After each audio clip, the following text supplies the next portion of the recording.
All right, I think we'll get started, considering that time is of the essence.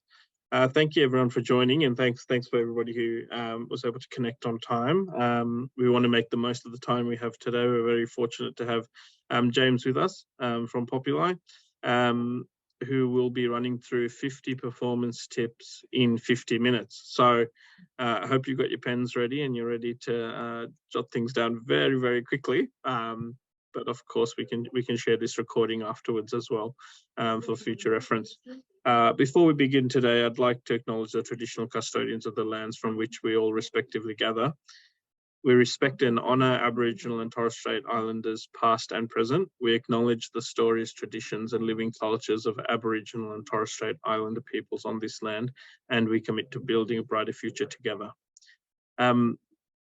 Without further ado, I will hand over to James, who will take us through 50 tips. Thank you, Hanif. I appreciate the introduction. Welcome, everybody, to what I hope will be a very useful and practical special free presentation for you guys, and potentially a bit of an early Christmas present, hopefully, as well. I'm going to get cracking. We will have people joining us as we go. You'll see me just sort of admitting as I go as well, and Hanif will try and catch people as well. We have somewhere in the region of about 180 people joining us across the sector today, which is really exciting. And I will just get cracking. I'll do just a very quick bit about us at Populi to start with. So my background has been the employment services industry. I've been working in the industry since 2004, predominantly in operational roles, but in 2019 set up Populi Solutions as my own company. What we do specifically is involve sort of consulting, leadership coaching, and some training programs, etc.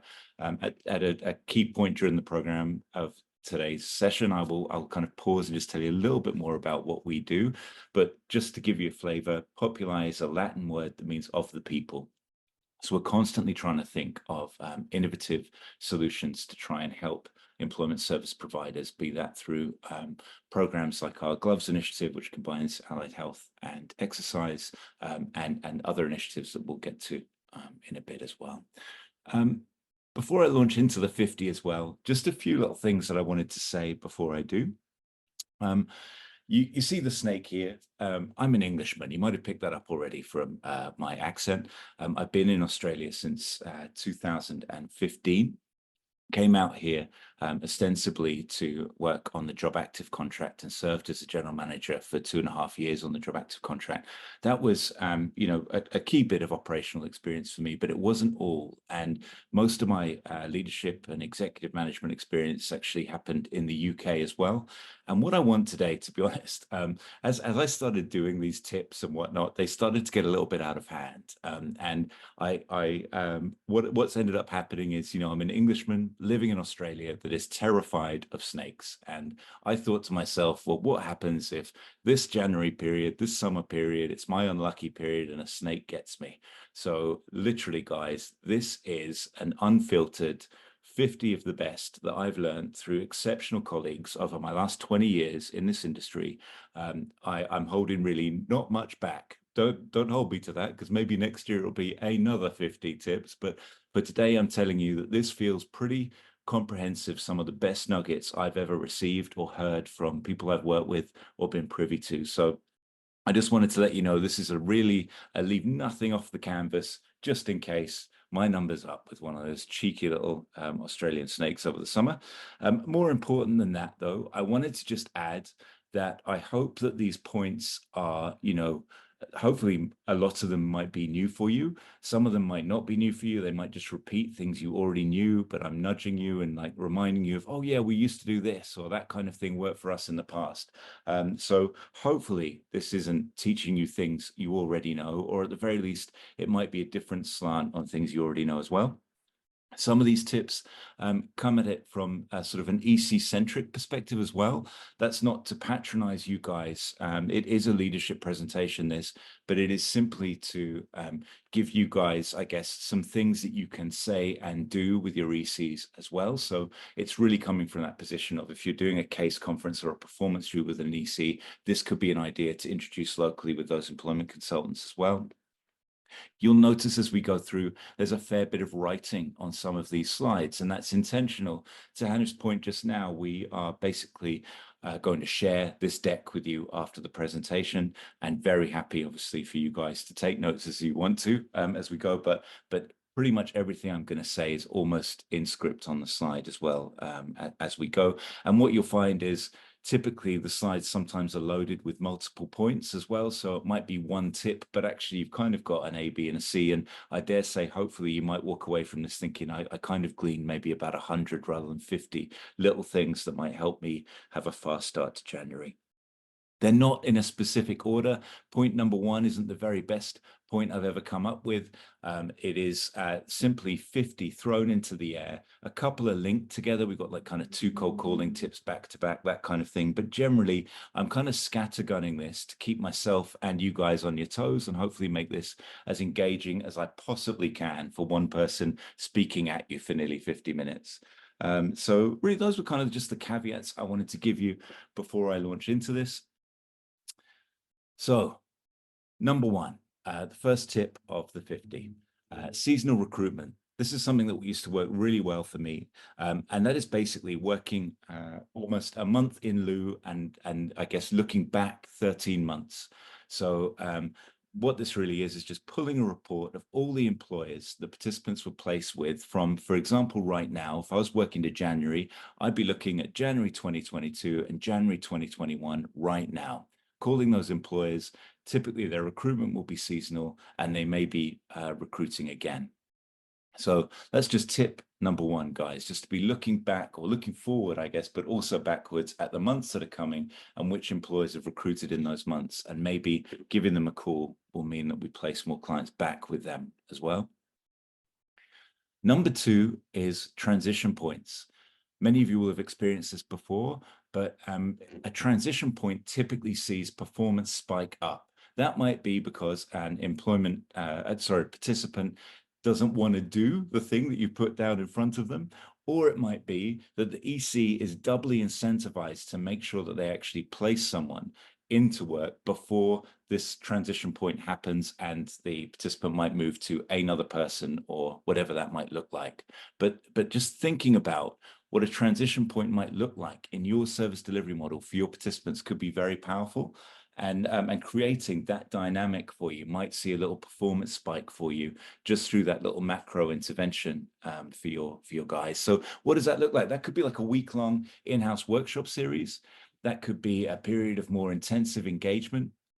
It could mean swapping ECs for a different perspective, or even you can even do that, I would suggest, even through extra assistance through video calls, that kind of thing. But the bottom line is just having something that is a change and a moment of change in your service design could be really powerful for you and see a little performance spike.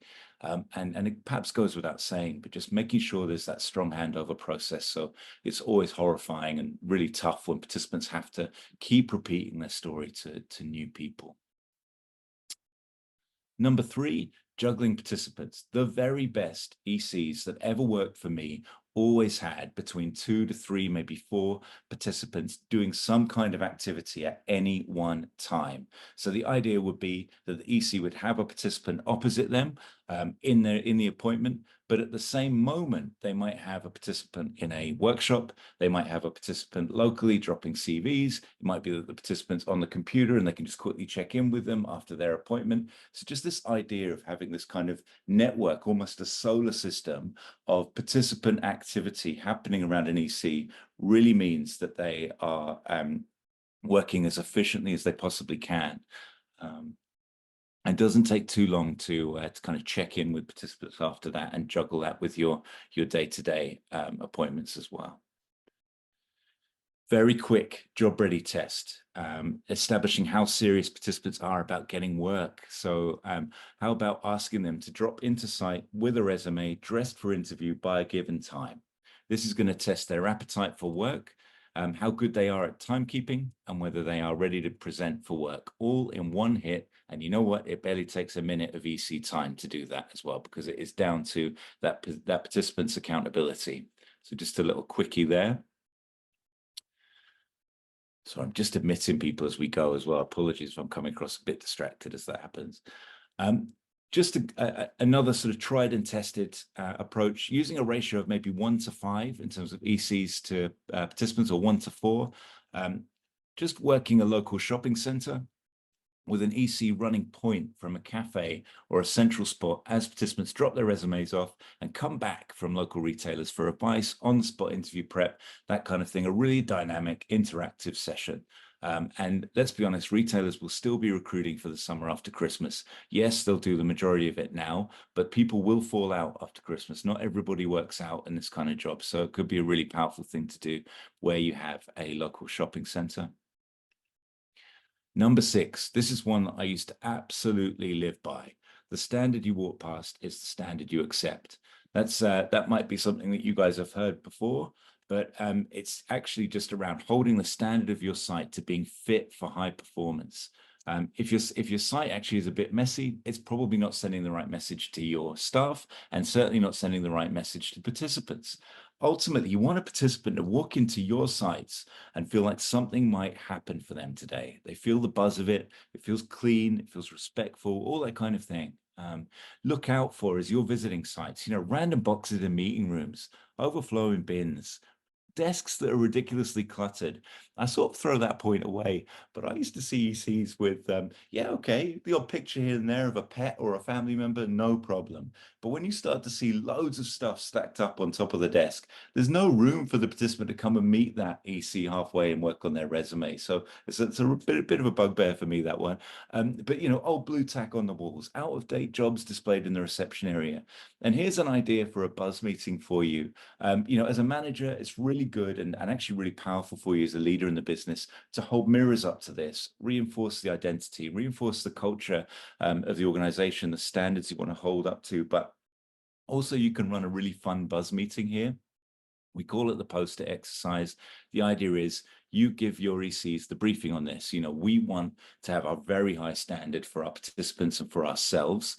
And let's just take, with a stack of Post-it notes, 2 minutes, put a Post-it note against everything that doesn't meet the standard that you think it should, and then get the group back together and have a look at the site and just see where those Post-it notes are stacked. And you might be surprised what your teams come up with. It can be a really powerful visual exercise to do, but it just reinforces the quality of what you're trying to do and starts to get your team in absolutely the right mindset for performance.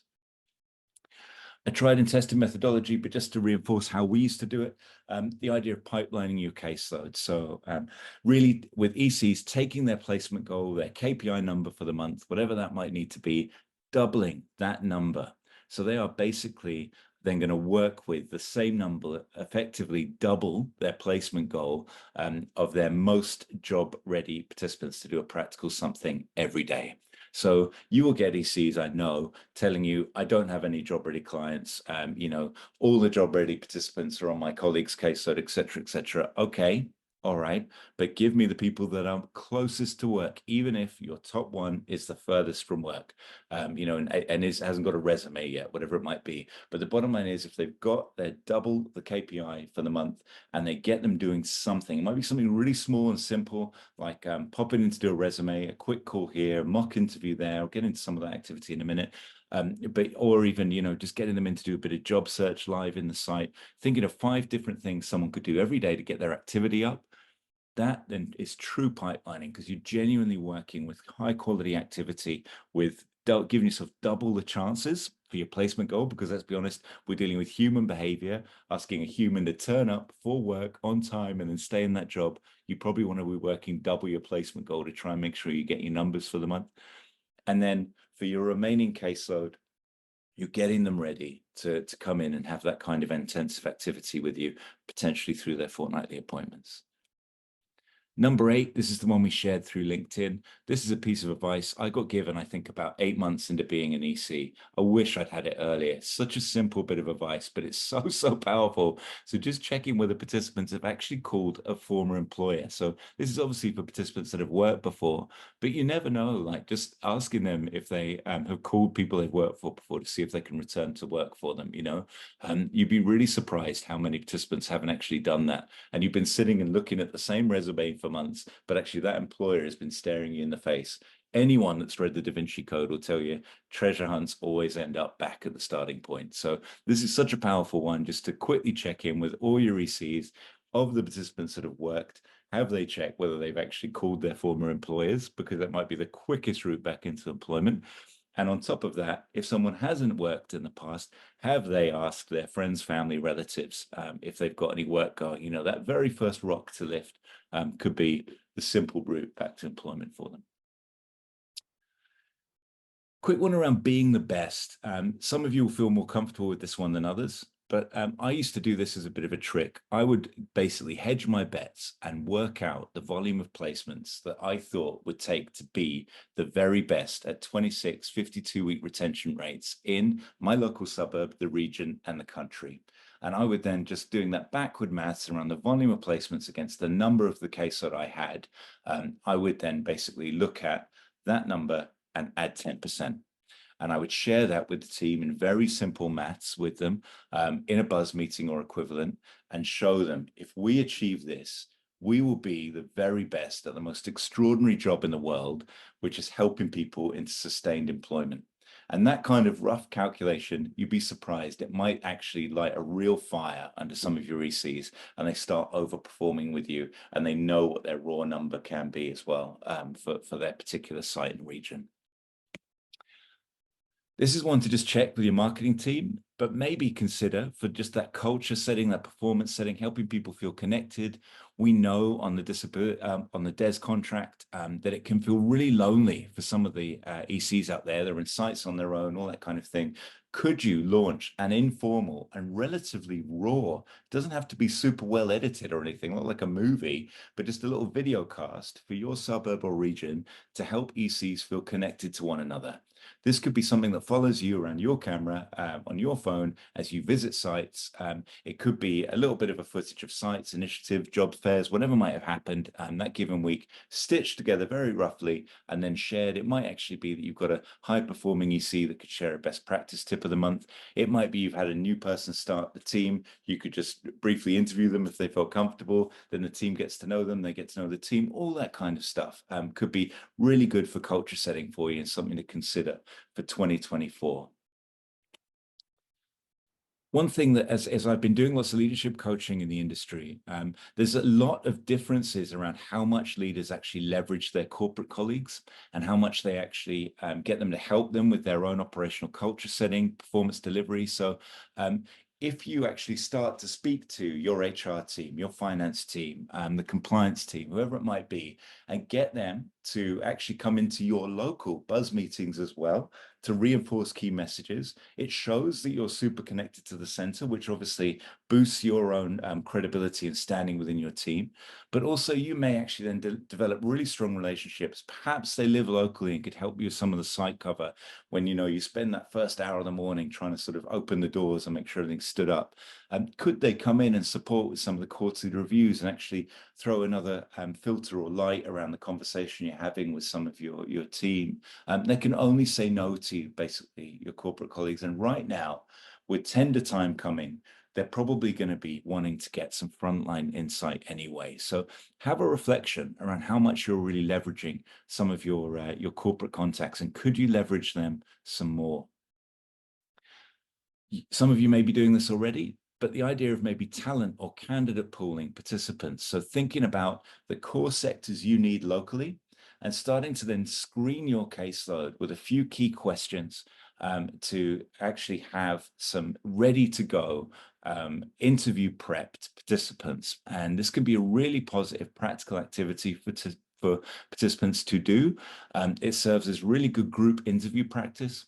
And when you're out there talking to employers, being able to say, we do next level preparation, we are getting candidates ready for your industry, and we already have 8 to 10 people already prepped and ready to go who are in our candidate or talent pool, however you really want to refer to that, can be a really powerful selling point as well for employers. So just thinking about what the couple of questions might look like, what, you know, a really simple screening process might look like, and it'll be really good positive activity to do with the caseload locally.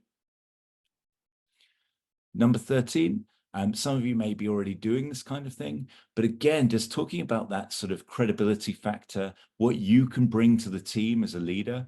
Think about jumping onto abs.gov.au, look at the stats for your local area, present them back to your team, use that data for strategic planning. Can it help your team challenge job goals? If someone wants to be, a hairdresser in the local area, but really there's only construction work going, then maybe you can use those stats to leverage and perhaps challenge some of the job goals that are going on for the participants. Does your team know what the main sectors are locally, the big employers? Probably they do, but just in case. And then I've done a lot of work with a lot of the leaders around the traps around delegation and where managers can really sit in a constructive way. If you're looking to help your team and jump in and kind of do some practical activity that feels right for your role as a manager within employment services, then you could do a lot worse than potentially considering your workshop being a bit of an ABS workshop, looking at the local area, putting that strategic hat on. And that could be something you run monthly that your team book into. And it's just maybe a 1 hour workshop that you run for the participants and for those local ECs that's kind of absolutely reinforcing your position as leader, but also as a really good practical workshop that helps challenge some of the job goals that might be around. And then also ultimately could be a really good extra practical activity for participants as ECs are thinking about what are the 5 things I could be doing for somebody in a given week. Number 14, nice quick one. Think about mock interviews. Can you have a roster locally, even if it's through Zoom or video calls, swapping participants between ECs for more real interview dynamic mock interviews. So, and in the end, your ECs will probably be quite close to the participants. Booking them in with an EC that they don't necessarily know will actually create that little frisson of interview dynamic. And if the ECs have got a good roster going and it's nice and fair, they're doing it for each other's participants, no one's then got a disproportionate amount of time that they're spending away from their own caseload. So that could be a really powerful thing to introduce in 2024 and can work really, really well. Thinking about special responsibilities. So normally within a given team, there are extra hats that your team might like to wear, different responsibilities they might like that play on their strengths and interests. So could you have a resume doctor, someone who's really good at resumes, someone who's really tapped into the local community? And with your role as a leader here, how can you structure that responsibility? What does that look like? So think about an off-peak site time, maybe Monday morning is when you have a special responsibility check-in. And there's actually some governance and some wraparound on that for you as a manager. So this isn't just something that's done willy-nilly. Oh yeah, great. Harry is great on, engaging the community. We don't just leave them to it. You actually bring them back in, check in with them, put some structure around it, show them how this is development for them as well. And it's all about that kind of succession planning and professional development for your team as well. Number 16, think about the partnerships you've got locally. How effective are they? How much are those services truly supporting your site? Have you taken time out to really look at whether you're seeing an improved engagement for the people that are engaging in that activity, or improved job outcomes for people engaging in that activity versus not attending that activity? Meet with your partners, consider that as a January thing and help them work for you. Speaking as a partner of a lot of employment providers, I've really valued the check-in with local business managers and regional managers and GMs around how our specific interventions are really helping, what we can do better. I can tell you, we want to hear and we want to be that extra resource for you that is working for you and generating outcomes for you and is your extra arm in trying to achieve things. So don't be shy in giving feedback, showing where it's not working, and really holding that mirror up to your local partnerships in the new year with how engagement's going against the people that aren't engaging with their service. This changed my life, guys. So just 2 tips here, 2 for 1. Hang on a minute. So just very quickly on the left there, This is both from a former mentor of mine back when I was in England, who gave me the tip. He said, Jimmy, write down 3 things at the top of your to-do list every day. And if you haven't got to those 3 things at the end of your day, then something's gone wrong. And that just changed. I know it's such a simple tip, but we can be so waylaid and so distracted and pulled around with the different things that we have to do in operational roles. So I just found that to be genuinely very, very helpful. And then the one that really changed my life, this is typically my inbox, guys. You may not believe it, but that is true. And I use my inbox as a to-do list. I used to get very stressed out by my inbox and the ping, ping, ping, ping of emails. And so I basically created, and this was a tip given to me by a leadership coach, one folder called action. Sorry, 2 folders, one folder called reference that is permanently there, and a folder called action. And the idea is basically, as emails come in, I basically will, if I don't need to reply to them, I'll just put them into reference. And if I do need to reply to them, but I can't get to it right there and then, I'll pop it into action. And I know that when I've got my action folder cleared, I just delete it. And only occasionally do I ever really need to use the action folder. So the idea is I sit with the inbox, I clear it, and I reply to all the emails I need to. Anything I don't need to reply to, I'll pop it into reference.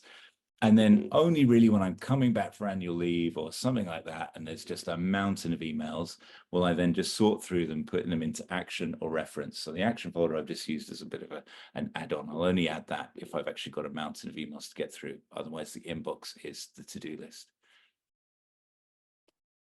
Number 18, so we've got January coming. January is a really, really tricky period to consider.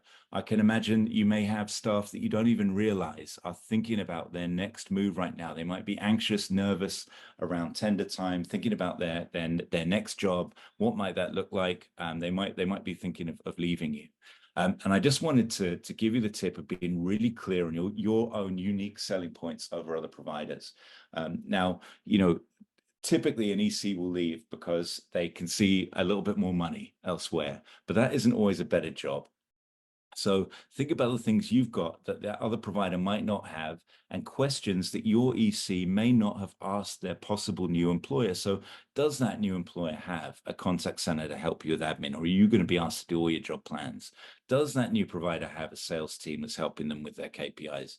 Do they have some of the add-ons that might come with not-for-profit, like salary packaging? Do they have development opportunities? What is the caseload ratio? What are you going to be expected to do in that job? So just arming them with that stuff, particularly if they're very, very valued. Related to this, number 19, if staff leave, make sure to acknowledge that contribution in front of their colleagues. A lot of the time, managers are super busy herring around and they actually don't manage to do it. And they don't necessarily give a little speech or write an all-group email to thank somebody for the time that they've put in. Even if it hasn't ended on the best of terms with that individual, you're doing it for that individual, but you're at least as much doing it for the team that remains. If you don't acknowledge people's contribution before they leave, it really does create a bit of a wobble in your local culture, because the remaining employees are going to be thinking to themselves, holy moly, maybe my effort isn't appreciated either. And when I come to leave, I might not get any recognition either. And it's just something to be very sensitive to, because if you fail to do it, it could create a performance wobble for you in the future month. Number 20, consider driving to your site using different routes, or hopping off the bus a stop earlier. Get a coffee or a sandwich in new spots on your lunch break. Really try and get to know your local area, and be asking those different vendors whenever you meet them if there are any vacancies going at the moment. Really simple one, that, but really taking the time to get to know your area. Sometimes that can be really hard to do when you've got your head down and you're thinking about just trying to keep the site open or even covering it. Number 21, show the job. So this idea of actually encouraging ECs to go and visit the biggest local employers. Perhaps they can ask for permission to take some pictures, ask staff a little bit about what they value about the job, build little folders online regarding local employers. You can then show those folders to participants to help them visualize themselves in work. What does that workplace look like? What are people wearing? It can really dispel some myths for some of the participants and really help ECs with challenging them and showing them what the job will look like, and kind of normalizing it for participants as well. Number 22, don't assume confidence equals quality. I used to get burnt on this all the time. I'm not ashamed to admit, effectively, sense checking job applications across the board, making sure that, employer calls are of high quality and not being rushed and being researched. And I'll come on to some tips on that in a minute, but, watching out particularly for experienced participants who are very articulate and say they don't need any help. Those are the ones that tend to stay on the case though for 18 months plus, and they don't budge. So they're the ones that really do need that extra help. So just making sure ECs are sense checking job applications, and that is really their core job ultimately. So they shouldn't apologize for doing it with participants, and if they feel that they've got a particularly prickly participant who is going to be very sensitive to that, just saying to that participant, look, I'm sure you're doing a fantastic job, but it will really help me to then share best practice with the rest of my caseload. So, just thinking about that and making sure that they are keeping an eye on the detail of the applications that's going on. If participants have got very set, and I'm talking absolutely in concrete job goals, and they seem very unrealistic, one way, if you tried everything else to try and budge that I found work quite well, is striking 3-week bargains. And that basically means an EC entertaining that job goal, no matter how realistic and out of this world, excuse the pun, that job goal might be, really leaning into it, supporting that person, researching on Google, whatever it might be, and going for it. But having that deal, if we haven't found anything in 3 weeks, then we're going to try something else that might be more realistic and aligned to the experience that I think you've got as well. So that idea of striking bargains with participants, empowering them a bit, showing them you're listening to them, can be really, really helpful for building trust. Thinking about the onboarding experience for participants as well, and how you as managers can really set that as a consistent experience for people. How can it be really practical? How can it be supportive and job focused every time? Can you get a local welcome meeting run that's got a session plan? It could be something that's designed from the center of your business, but something that is run by ECs on a rota potentially, but the message that is going to be said every time someone comes into the site. Sometimes if we're really busy and we're relying on the one-to-one appointment to deliver that message, that can be tricky because people are busy, people have got phone calls happening, etc. You won't necessarily know that someone's going to always have that same quality of experience when they first come online. So that's something that might not be practical to do before someone's first appointment. It could be an online thing that's run before someone even walks through the door, that's happening weekly, that can be booked into, or it could be something that, within your first month, we're going to give you a bit of an initiation just in case your EC hasn't covered everything with you. Number 25, observing appointments. This is so powerful, guys. And I put absolutely all appointments. We're talking about high performers, people who are struggling. Observing the high performers will help you with what's working for them anyway. But think about the language that's empowering participants. Quick anecdote, my highest performer, he was achieving regularly, I think it was about 12 to 13 placements a month for a good 9-10 months. I wanted to know what's going on for him. I observed his appointments. One of the key things I marked him out for above the other people in the team was the empowering language he was using. He kept saying things like, you can do that, you got this, you'll be good with that, won't you? All that kind of stuff was really working for him. And you could see the participants leaving his appointment feeling 10 feet tall, but in observing appointments, you're going to get so much gold. But make sure you do it for all the people on your team so people don't feel singled out, and you also get the best practice from the high performers. But also watch out for things like, things that ECs might not necessarily be aware of, that they might be doing that will perhaps break the trust and the rapport they've built with the participant around collecting from reception. So they're showing respect. They're not just shouting at someone from reception, come over here, Are they answering calls and appointments? Are they actually respecting the time with somebody as well? How are they answering calls and appointments? It's not to say they can't do that, but are they apologizing before they pick up the phone? All the little things that can be really interesting to observe in EC behavior. Now, we're halfway through, guys. Just going to take a quick pause. This is a free webinar, so I hope you'll just indulge us to say we've got just a couple of things we wanted to say about what Populi does, and I will hand over to Hanif as well, who has a couple of things regarding the DEA too. But I just wanted to let you know, if you're looking at innovation in the new year for your contract, we run a couple of things that could be of interest to you. One of them is our iProgram, which is basically a group allied health program that combines exercise with group allied health interventions. And we run that with either yoga or box fit. And we have found that the results have been extraordinary from this program. In doing that exercise component, we're releasing endorphins, building trust, getting people connected to one another, and finding they are super receptive to the allied health group work. And it's really, really been very extraordinary for DES, TTW, and Workforce Australia providers. We're getting heaps of job outcomes and improved engagement out of it. The other thing I wanted to very briefly touch on is that we do a lot of coaching similar to what I'm talking about now, very practical, absolutely grounded in employment service operational experience, DISC training. So we have a system called DISC for Jobs, which takes lots of DISC principles and helps ECs connect with their participants, and also advises participants on likely good job goals for them based on their DISC personality style. And also we do a lot of leadership coaching and training. We do it with fun escape room activity and all sorts of different interactive things that we can that we bring to the table. It's got similar feeling to what I've done so far, guys. It's absolutely taking known principles and applying them to employment services. And then the final thing, just to let you know, we have been running a series of webinars for the DEA called Leading with Emotional Intelligence. Those webinars have got more coming up in 2024. We're going to be looking at communication, high-performing teams, A to Z of leadership, delegation, and feedback in the coming year as well. And I'll just hand over to Hanif as well to briefly talk you through the fundamentals for DES that are coming up as well. Fantastic. Thanks, James. Thanks for bearing with me for a couple of minutes, guys, because we're very excited to launch our brand new micro-credential, which is called Disability Employment Fundamentals for DES. And we're launching that in partnership with GenU Training. As we know, standardizing best practice is becoming more urgent as government focus turns to professionalizing our sector. And this has been a consistent theme through everything from the employment white paper to the Disability Royal Commission recommendations, the recent Centre for Disability Employment Excellence ideas that are being discussed, and the list goes on. So we've developed a course that's relevant to staff at all ages of their career, especially as it ensures that their skills align with the new quality framework.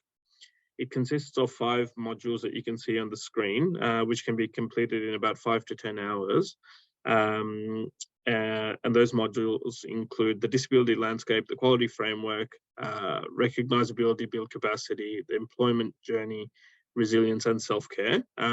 James will be sending out these slides afterwards as well, so you'll be able to have a look, or the recording rather, so you'll be able to have more of a read.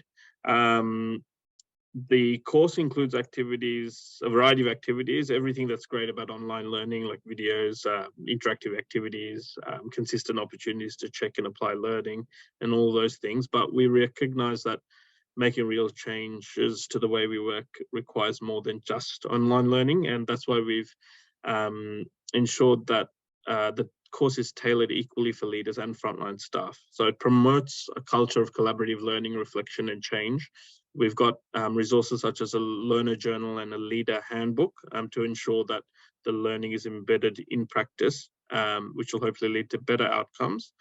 And we've also recognised the need to engage a provider reference group, which has included the Department of Social Services, who have been involved in helping us develop this new course, which has been really invaluable. And it's resulted in a really great course. If you'd like to express interest or arrange for somebody to contact you or discuss how this micro-control could be implemented or want some more information, please feel free to visit the website. I will post it in the chat after, so you can grab it before you leave. And finally, we just shoot through to the next slide. James, thanks. And yeah, at DEA, we have a number of member-only events and communications for our members to keep them in the loop of latest developments in our industry, etc. So if you're not a DEA member yet, we'd love to have a chat with you about the broader benefits and get you on board and explore what a membership could do for your organisation. Of course, if you'd rather not be contacted, please do drop us an email this week at communications@disabilityemployment.org.au. That's totally fine, but yeah, we'd love the opportunity to have a conversation with you. So thanks very much. Thanks, Henny.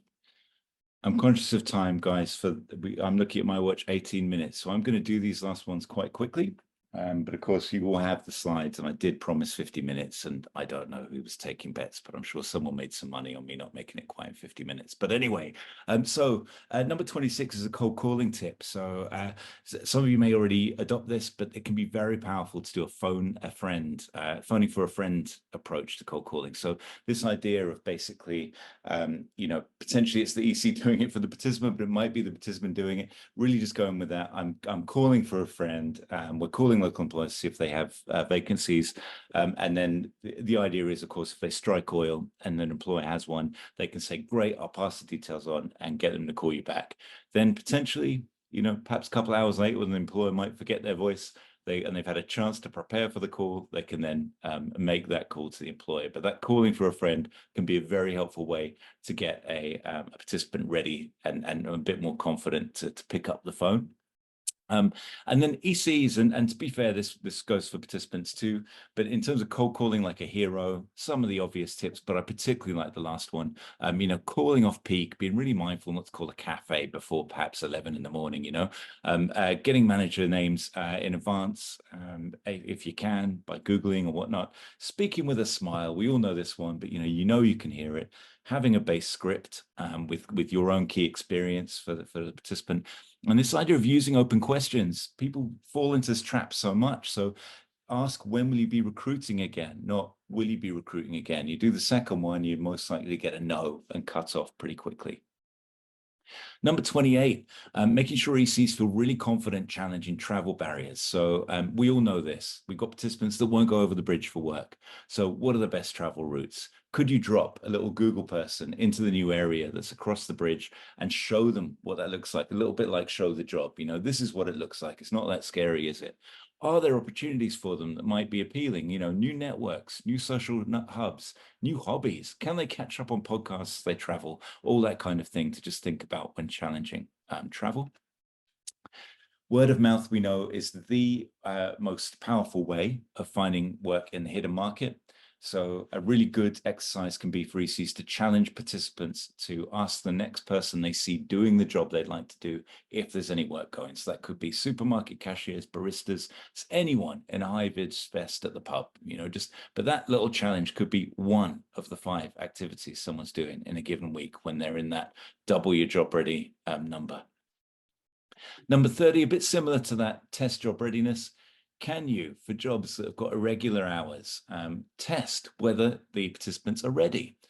So if someone's looking for construction, why not do a group white card application session first thing in the morning and see how many turn up before you start paying for the boots and all the rest of it, So just one little thing there that might help test people on the specific industry that they have chosen.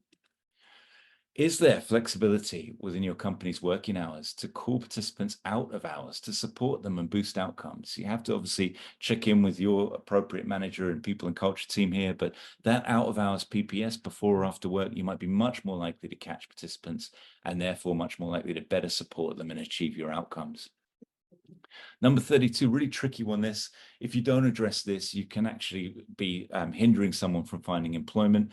So addressing appearance and hygiene, it can be a really delicate, sensitive thing. But here's a few things that have worked in the past for my teams. So treating it sensitively, treating it as a recently noticed issue to help someone not feel the complex on it, perhaps depersonalizing it, relating it to recent hot weather, reassuring the participant of the confidentiality of the chat, having it in a separate room if possible, relating it to the role they're looking for, how they're going to need to present for work. And again, that depersonalization, that can be a really powerful way to have the conversation.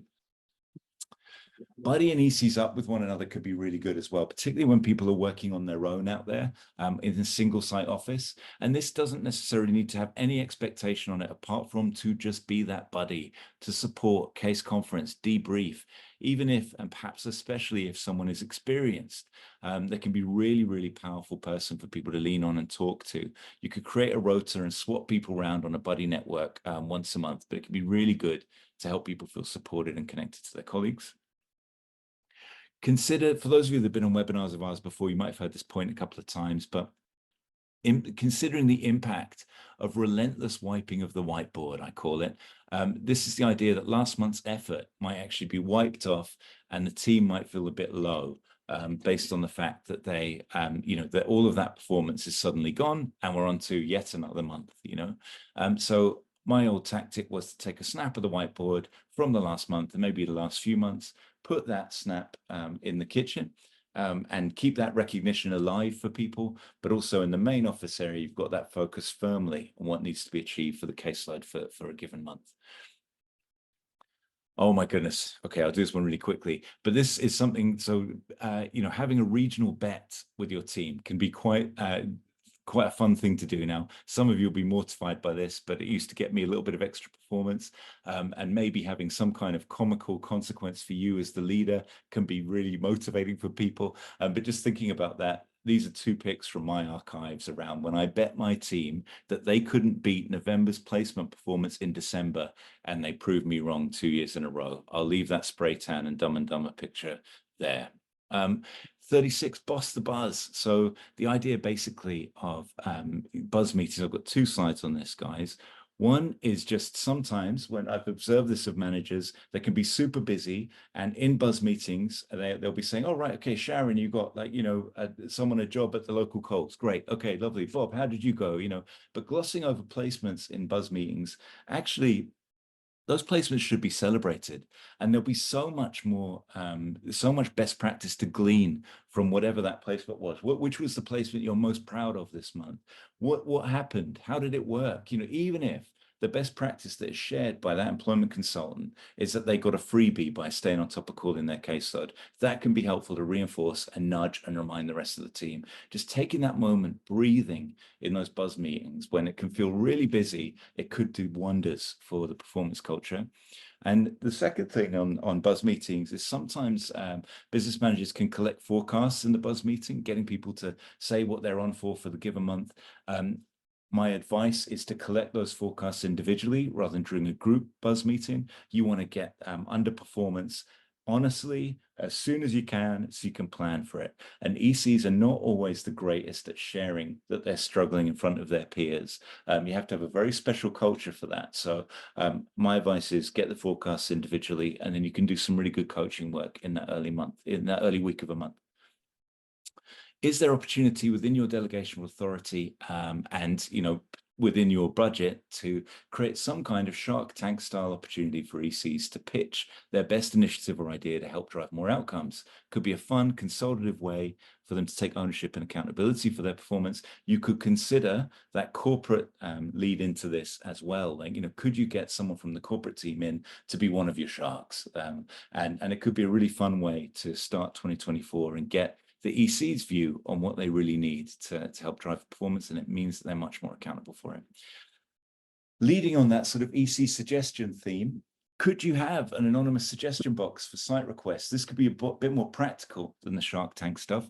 You might find the team just want a toaster, and you'd be so surprised. I once got my team a brand new kitchen table, and I was king for a quarter. You might have the same thing happen to you. Just one practical thing that the team want could make you king or queen for a whole milestone period and lift morale for performance like nothing else. Number 40, classic. Be careful when you're hiring ECs, particularly if you're at pace and rushing and you just put somebody in because they've got industry experience. That can be just an elastoplast to save appointments. People might bring very poor habits with them. So here are my just 2 favorite EC interview questions. I've got heaps more of these, but we're going to do that in a future webinar. So I'll just say to you now, one of the greatest EC interview questions I ever worked with was a scenario-based one where you've got Bob. Bob is homeless. He'll go anywhere, but he just needs to take his dog Cosmo with him. He hasn't washed in a while, and he's got no work experience. Is Bob employable? Throw that to the prospective EC. See how they go. Are they actually ready to catch a participant like Bob and help him practically? Will they think creatively about the job goal he could do? Could he be a park warden, for example? Are they going to be confident in challenging sensitively Bob's appearance? All that kind of stuff. The second question I've always really liked is, your KPI goal is this. How are you going to achieve it? They'll give you what has worked for them before, potentially from a high-performing star rating site. Lovely, lovely, great, brilliant. Okay, halfway through the month, that hasn't worked. Now what are you going to do? And you'll be surprised. That really does help people kind of, I guess, jar or sort of think twice a little bit around the answer they've just given. And you just see a little bit more of the true colors of somebody before you actually trust them with your precious participants. Just in your awareness, and I see this a lot in DES and had it myself managing disability contracts, that your team can sometimes fall into the trap of becoming housing, counseling, or maybe even a GP service. Like sometimes you need to remind the team that we are in the business of jobs. We need to be sensitive to barriers, and we catch that. And yes, we listen to people, but when we've listened to what their barriers are, we then have to say, great, we're going to keep that in mind and be sensitive to it as we do what we're the specialists in doing, what your team is supported to do from the center, and what the team is paid to do by the company, which is to help people find jobs. And that sounds so silly, but it's such an important message to reinforce from the top, because there isn't typically within a provider a housing provision, a counseling provision necessarily internally, certainly not a GP provision. So just to remember, we're in the business of finding work, and just reinforcing that as you go around and hear it in appointments is really powerful, and of course will lead to more performance. If you're a manager and you don't know the answer to something, be really careful about when you pretend you do, or being sensitive to it, or being defensive about knowing something. You can actually lose quite a bit of credibility if you are defensive in that situation. So just a small tip I always give managers when I'm coaching them is, you don't need to know all the answers. You just need to know who to ask for an answer. So sometimes managers have come in from outside the industry and they can really wobble because there's so many acronyms and things to learn about employment services, but you don't need to worry about that. Know who to ask on behalf of your team and lead them. If you start getting defensive and prickly about that stuff, you'll lose your team pretty quickly and in turn lose performance. I've sort of mentioned this already with the observations, but having performance reviews with high performers first is so important. You might be tempted to review your struggling ECs as soon as you possibly can, day one of the next milestone, whatever it might be. But actually, if you review your high performers first, it gives you the chance to glean the most current best practice to share with the rest of the team. Some of you might have recently been ECs, some of you might not, but it's really important to understand what's really working currently, and then you've actually got that to stand behind when you're then helping the ECs that are struggling. This is sort of just a bit of a fun buzz meeting you could run. These are some blue M&Ms. Apparently, Britney Spears used to ask for blue M&Ms in her dressing room before every gig. And so you could do a fun buzz meeting activity where you establish what ECs might have as their rock star request in their dressing room. And the whole point of that meeting would be then to glean that everybody has different motivations. They could be mindful around what their participant motivations are to work. And I'm going to come on to that in the next slide. But for you guys, secret squirrel managers, you can write down what your EC's rockstar requests might be. You might be surprised. Some people will value, it might be their kids they want in the room, or it might be a massage therapist or that kind of thing. And that will give you vouchers, time off in the future, things you can use for spot prices for your ECs to motivate them for future performance as well. So it serves that dual purpose for you. And understanding that the caseload is so important for ECs. You know, they have to know why for each participant. You know, what is that participant's motivation to work? So an exercise in 2024 could be to sit down with your ECs, go through every single person on that EC's caseload and just ask one simple question. Why does that person want to work?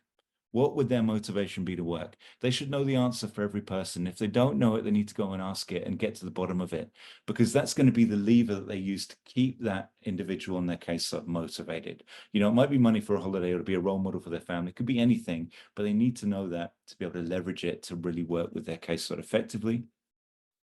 Number 46, very interesting study from the University of Michigan said the most optimal teams get a ratio of 6 pieces of praise to 1 piece of criticism. So just reflect on that for yourselves. How much praise are you giving your team against criticism? And know that a university over there in America proved that to get the best performance out of your teams possible, you need to be thinking about 6 things that are awesome and 1 thing that might be constructive as well. So just a little fact for you there. Thinking about that feedback too, and if that wasn't enough, I bet some of you out there are thinking, cool, blimey, 6 things.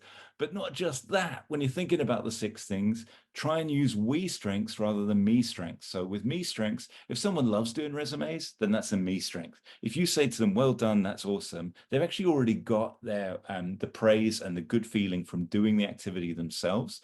If you use we strengths and things that they've done, maybe a workshop they've covered or something they've done to support others, or they've been a brilliant buddy, that actually, helps Reinforce company values, helps reinforce that people have been, it will help you build a higher performance culture than just reinforcing things that people get the satisfaction from themselves. Number 48, always celebrate your wins, make them a moment. Recognize things. You perhaps leverage that M&M exercise for it. And whatever you have within your delegation, make that moment, acknowledge them. If you're busy, just take the time, even if it's been the end of the day, to write that congratulatory email to people. Make sure people feel really valued, It could be really just a quick extra one. Here's your 51st. I've just thought of, just before Christmas, at a random moment when you happen to have a couple of hours free, just a random spot, call your ECs individually and just say, Bob, I want to just say thank you for the effort this year. Even if you're saying to Bob, didn't always go as to planned, but I really want to say I really appreciate what you've done this year. That's it. I just wanted to call you and say that. That will actually leave Bob sort of feeling pretty good as he goes into December, thinking about January and really hopefully planning for it. But the other really important point here, guys, and I see this a lot, sometimes when there's been underperformance, managers can talk into it. And it's really important not to. And this will shape you as a leader and setting a performance culture, is to let underperformance be underperformance. If the team has achieved 20 out of 40 job outcomes last month, let it be. We achieved 20 out of 40 outcomes last month, and that is not the level that we hold ourselves to. And this is the plan for this month. Not we achieved 20 out of 40. And I know you guys tried your best, and I know we had all these other excuses, etc. No, try not to do that. Try and resist doing that, talking to, because I know people do work super hard out there, but let underperformance be underperformance. You've got a standard you hold to.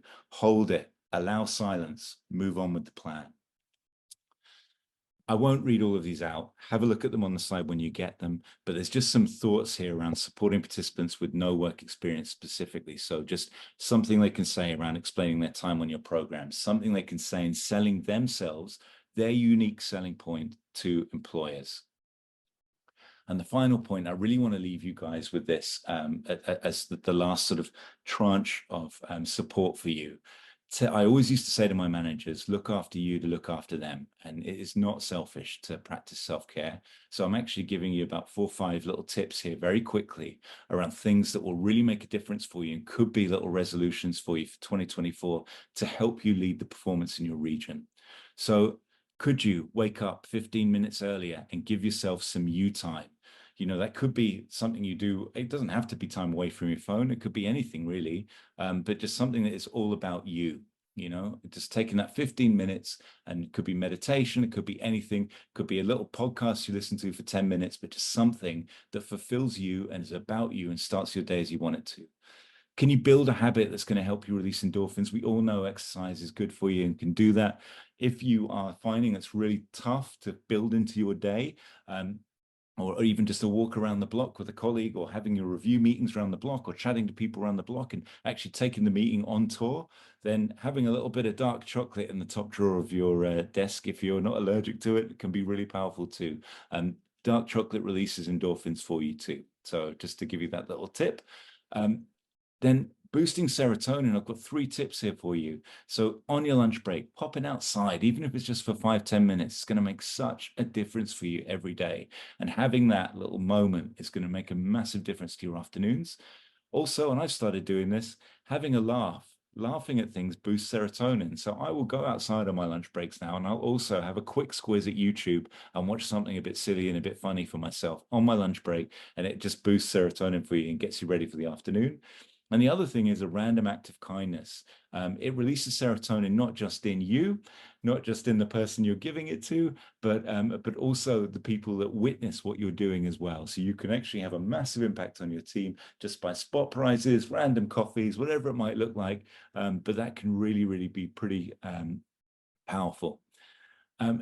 Our brain knows how to feel based on our body posture. So if you want to feel sad, you can put your shoulders down, you can put your head down, and you're going to start to feel a bit sadder. If you want to feel happy, you can do the opposite. Really be mindful of your posture. Look at that. Stand tall. All that kind of thing can really make a massive difference for you. So really genuinely take a moment to do your ergonomics if you haven't for 2024. And the final one, something we take in our back pocket all the time. It's with us wherever we are. It's the 4-7-8 breathing exercise. The idea of inhaling through your nose for a 4, breathing out for 7, holding it for 7 and breathing out for a count of 8. You do that, you be mindful about getting oxygen to your brain, you're going to feel better, you're going to feel calmer, you're going to be able to face that feedback meeting, that board meeting, that review meeting, whatever it is that feels a bit scary, but it's going to help you have clarity of thought to be able to drive that performance. Thank you. For those of you that are still there at 12:02, just want to say thank you to the DEA for hosting this today. Thank you to you guys for engaging with it. It's been a pleasure to put this together. I've been James. I'm the CEO of Populi Solutions. Please reach out to me if you'd like to chat about any of these points or talk to us about how we might be able to help you. You can reach me on LinkedIn, or you'll have the slide deck with my email and my mobile phone number. But I wish you all a lovely festive break and a fantastic 2024.